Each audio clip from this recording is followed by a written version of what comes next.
I don't think that if you are, I have been working in committee of ethics, and it's very often not like this that things are happening.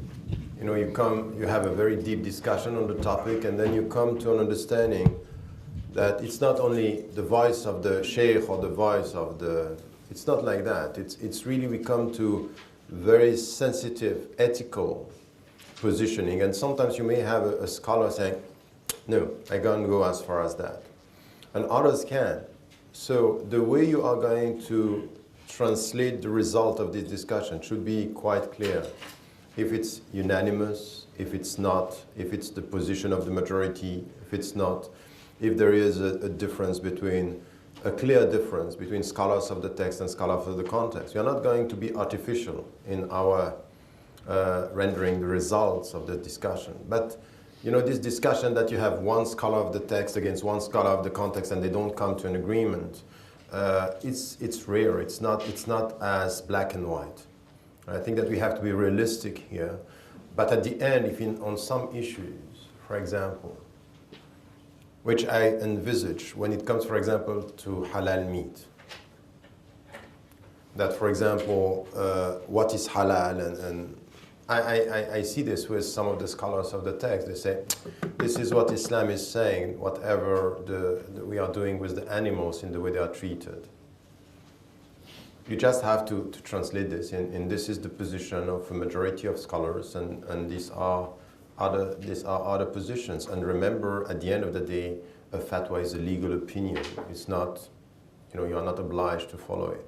So the output of the discussions would be a paper saying there was a sitting of the scholars discussing this issue. Oh yes, of course. You have, the point is, the way it's done is as important as what is done, and the way it's translated and the result and the papers afterward are very important.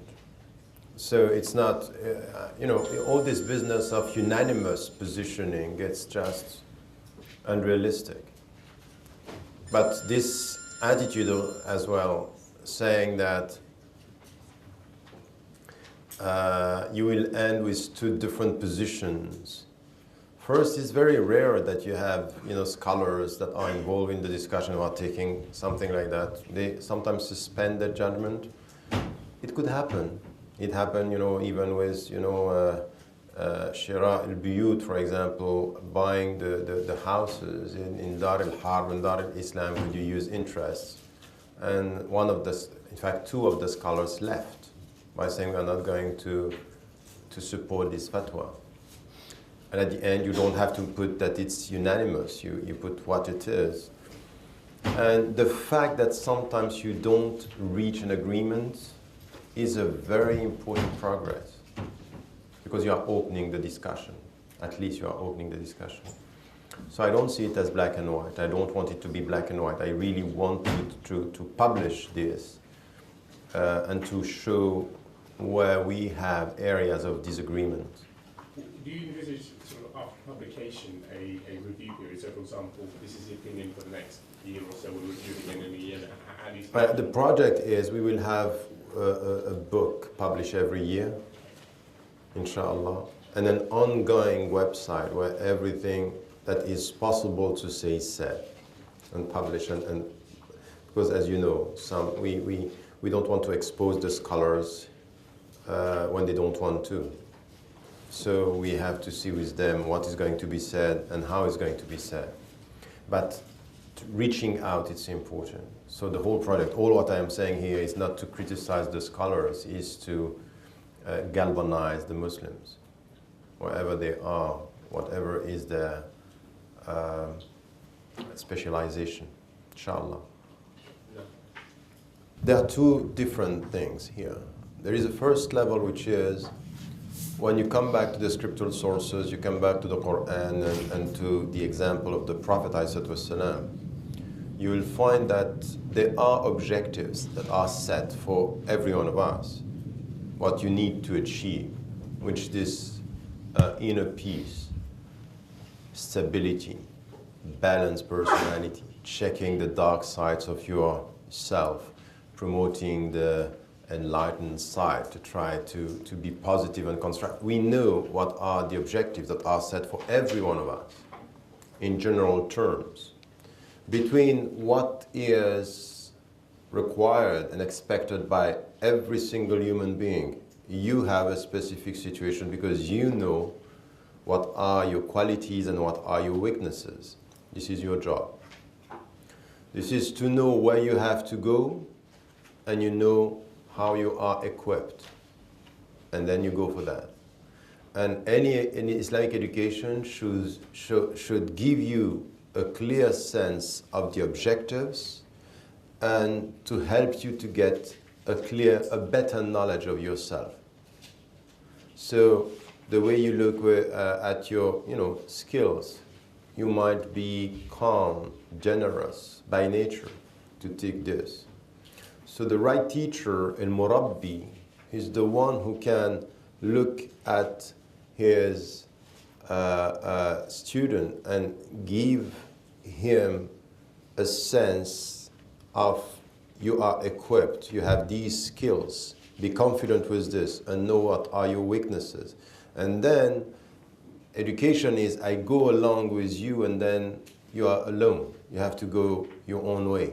Here, it's your job to know what are your priorities, what are your weaknesses. You know on what you have to work. It could be that for some to pray it's not a problem. For others, just to stand up to pray is a problem. For other, generosity, it's not a problem. For others, it is a problem. For some, hatred. You know, I was recently with my family, we went to the Balkans. And we met a young guy there saying, you know, when a Serbian is becoming a Muslim, he's a Muslim, but he's not my brother. And I was responding by saying, no, he's your brother. I say, no, he's not. I'm not going to forget what they did to us. He's his challenge. He has to deal with this emotion, this hatred.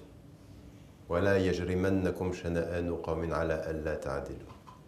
The hatred of people. We are not in this position. But you can understand that if you are in Palestine, if you are in Bosnia, if you know that half of your family was killed by these people, then your spiritual struggle is to differentiate between the killers and the community. It's his jihad. Every one of us, because of your nature and your historical experience, we have to deal with this. And it's your job. No one is going to do it for you. No one. This is why you are the alim of yourself. You should be a alim of yourself. A alim means knowing yourself, which is the basic of all the great philosophies. Start by knowing yourself. And Islam is about this. It's about educating. It's educating yourself means starting by knowing yourself. This is why we need the two knowledges. If we don't get that, it is not going to work. And this is why when you are a father or mother, you understand that you may have 4, 5, 6, 2, 1 kid or children at the end. Every one of them is different. So it's not because you succeeded with the first that you're going to be successful with the second. And the second is right by telling you, I'm not the first. It's not easy. You said we haven't reached the objectives. What I did yesterday, and in fact, even with the previous schools, you know, for me, what I'm trying to propose here is usul wa tajdeed. Usul, fundamentals, and tajdeed, which is, and taghyir even. It's better. Taghyir is change. Usul, fundamentals, and change. This is the name of what I am trying to do, reconciling and mixing the different schools. But when you are saying we are not reaching the objectives, I wouldn't say so. I would say, no, the objectives are quite clear, even in the previous schools, and even in what I'm trying to do is to set some objectives, and they are quite clear for me. Now, practically speaking, have we reached the objective? Some of them, yes. Some of them, no. And we still have to work on that. So I think that we have also to be constructive and positively constructive in the way we look at ourselves. That's wrong to say that we are failing. No, we are failing on some dimensions, but we are doing quite good on many others. And we have to look at, tell me about which kind of religious communities is just achieving what we are achieving after 3 generations in the West. And the West is a very challenging space and cultural space for religions. Tell me where you can find such achievement, and ask your fathers and your mothers what they were facing 2 generations ago here in this country. So I think that we have to be very, very confident that something is happening. And you know what? The people who don't like Islam, they know it better than yourself. They assess it better than yourself. Say, okay, why? There is an African proverb saying, you start throwing stones on a tree when the tree is bearing its fruits. That's it. Why all these attacks? Because the people are feeling that something is happening in this community, and it's happening. Now, it's not self-criticism for the sake of self-criticism by saying, it's all wrong. No, I wouldn't go that way. I say, I'm very optimistic, at the same time realistic. But I'm realistic and optimistic at the same time. And I am optimistic because I'm realistic, because I'm seeing what is happening. But I don't want to confuse optimism with dreams. It's just let us come to, our dreams or projection that we are the best community is going to happen like this. No. The Prophet ﷺ took 1.5 years to know how to get out of Mecca. And he knew that Allah was with him. He said it to Abu Bakr, who was crying, saying, how are you going to escape from these people? Ya Abu Bakr, ma dhannuka bithnain Allahu thalithuhuma. We are 2, but he is with us. He knew this, but he prepared. He planned. So this is what we have to do. So the second dimension of what you are saying is about politics, and you ask about democracy. It's not the only means. There are so many other means. What is right in what you are saying is that it has to do with power. But power is not only in politics. Politics is one dimension of power. But confidence is power. Knowledge is power. Education is power. To be self-confident, say, I'm not scared, it's power. Because fear is weakness. So you have to deal with this. So when someone is facing identity crisis, psychological problems, it has nothing to do with representative democracy. It has to do with intimate power, stability, well-being.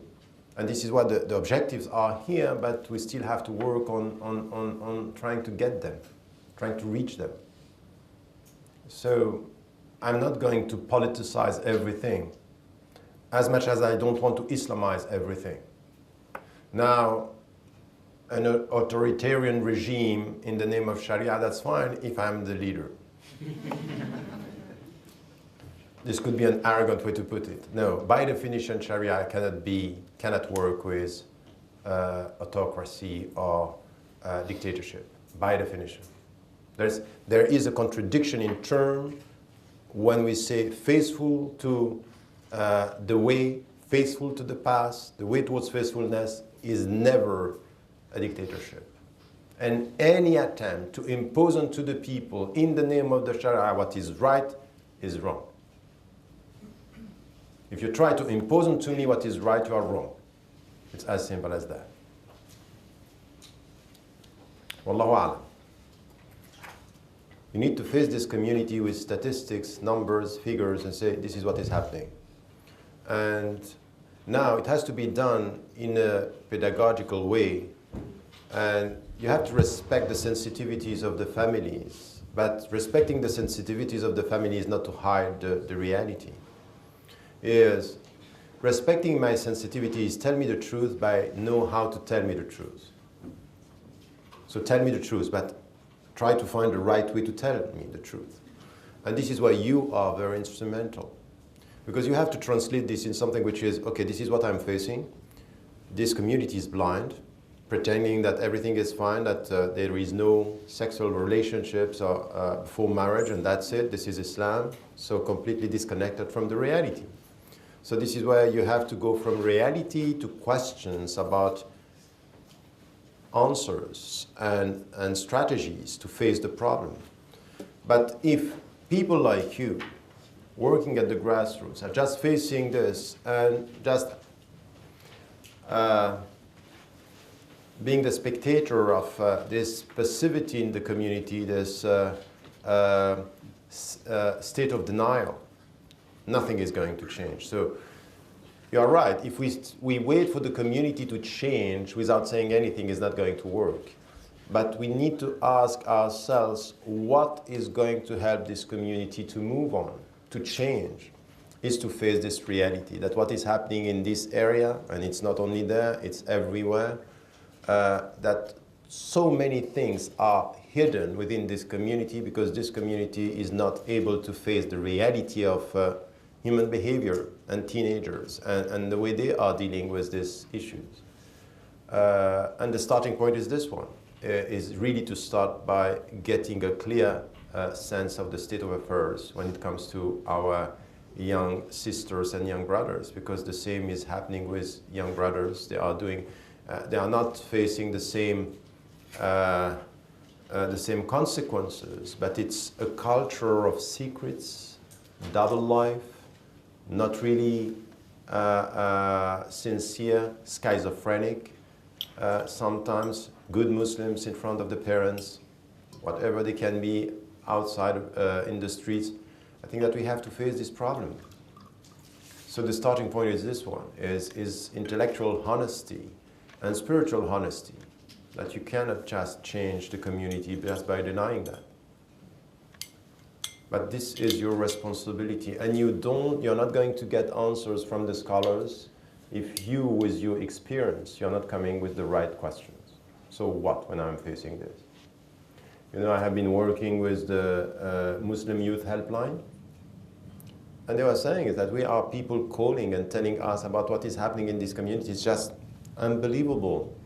Incests, abuses, silence, and the women also. They had also the helpline for women. Now it's over. They stopped. But what we were hearing is just 3,000 calls per year with stories that are just unbelievable. Silence. This is wrong. This is by definition wrong, and you cannot have an ethical answer if you don't have the right question. Just we are promoting with this attitude something which is structural hypocrisy, daily hypocrisy in the way we are dealing with such problems. So we need to start, and the people who are on the ground should be the first to be able. But the responsibility is at the same time to know the reality and to get a sense of the psychology, to try to find a way to address your community. This is it. This is the point. Just to come with statistics like this and this is it, and you have even to respect the suffering sometimes of the parents. When we were talking about forced marriages, and you understand that the parents sometimes are doing it out of love, you understand it's very complex. Because I love you. I want to choose the best because I love you.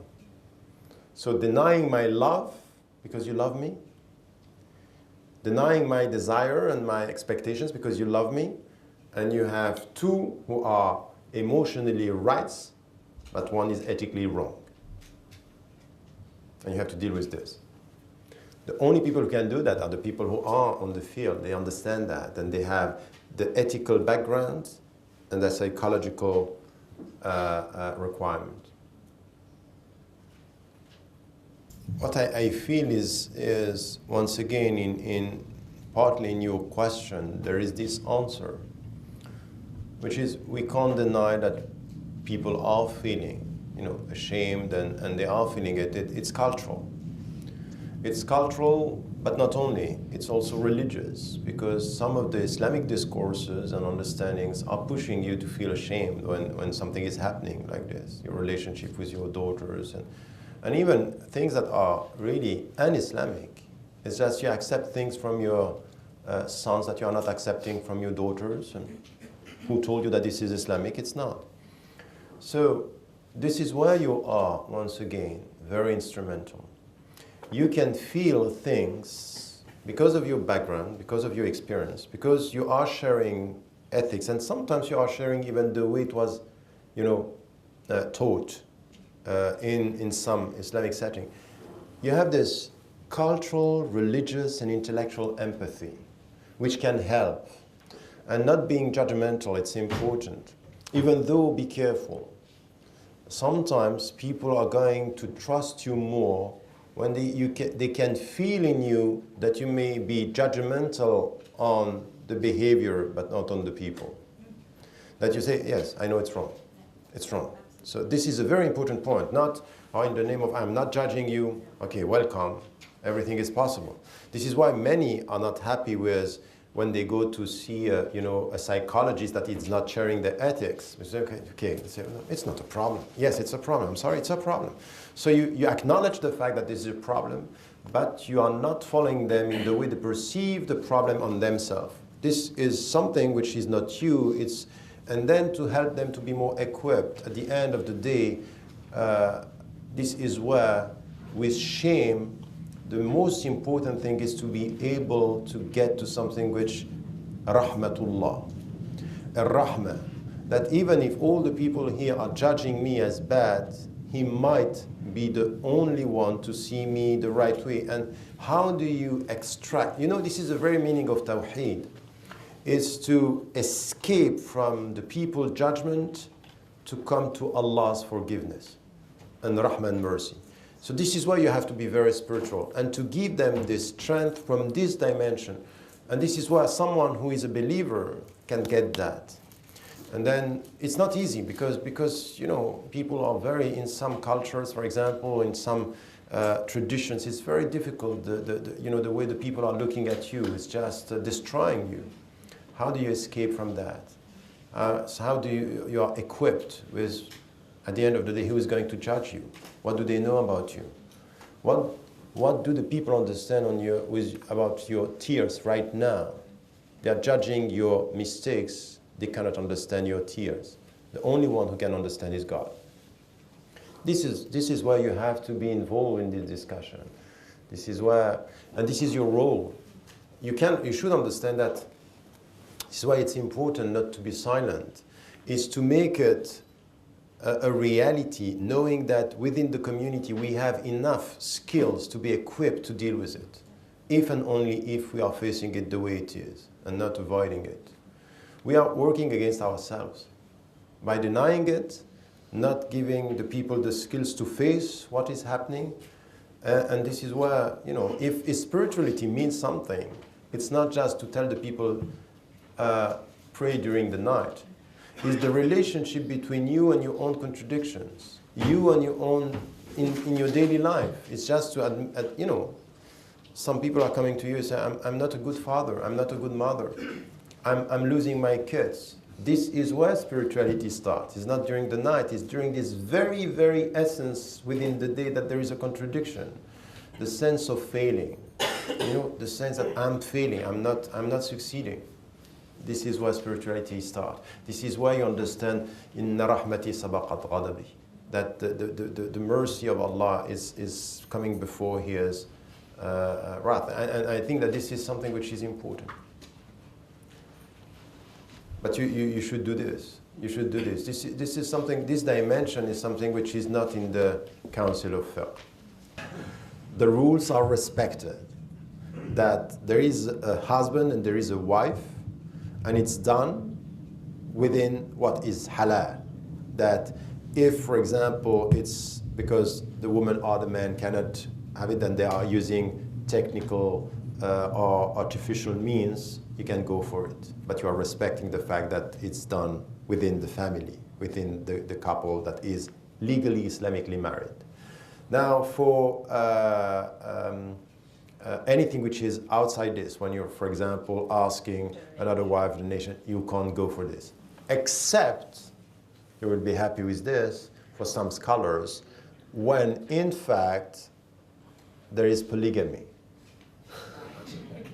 You got that? Yeah. That the second wife is burying the child, and they can say it's for, and some were even saying that it could happen between sisters in very exceptional situation, but the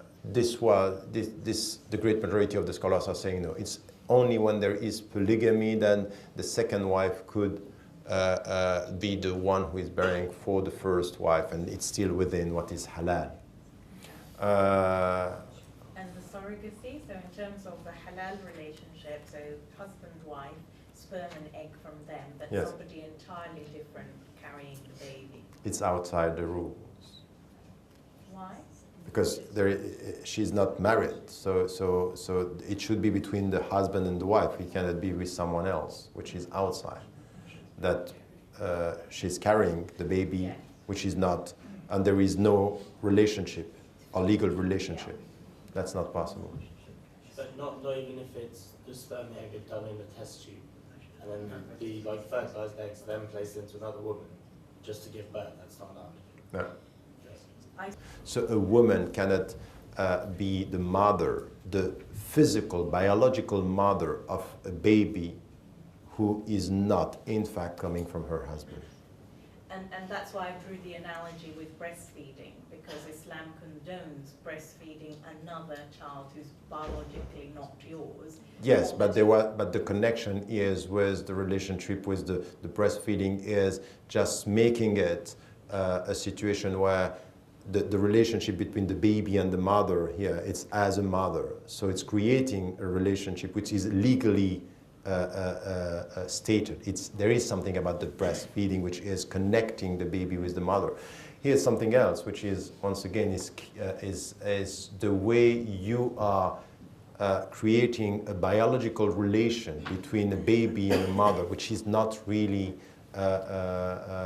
it's going to be the biological mother, but not really so this is the problem. Can't this be exploited? Like if you have to have a nikah, then someone will find a woman, will do a nikah, and you have my baby. It's just a legal loophole. You pay them. But if you open that door, it could happen for everything. If you say it's If legal, you want, no, it's no. Are you going to get married only for the sake of it's just a technicality? You can do this with everything in Islam. You can marry just to get your nationality. Okay, so if at the end, let us marry because you are going to, so it has to be clear that you are marrying and it has consequences. That in fact, why to give it artificially? If you are married, there is no way. Go ahead. You get that? If you are not going as far as this, is that your intention is not to marry her, is to use her for another reason. So you can't play with that. You can play with that with yourself, but you're not going to play with Allah. You get my point? yeah, but I can see people using the law, exploiting the law in order to fulfill. You can see people exploiting everything. The best principles could be exploited in a very bad way. And this could be the intention, in fact, is just to technically being married, just to do it. So that's fine. If this is the case, the only right question to ask, if you are married, why are you using this artificial means? Yeah, for medical reason. If the mother. So you add now, conditions and things just to try to avoid the question. It's becoming a more and more common practice. It's going crazy. You have Muslims doing that? Yeah, no doubt. I presume so. Ah, you presume. Allahu A'lam. I'm following the Maliki. Did it happen? No, I don't know.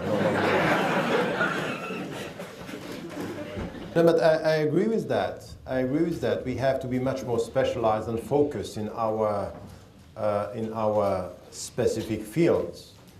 Now, it's a two-way process.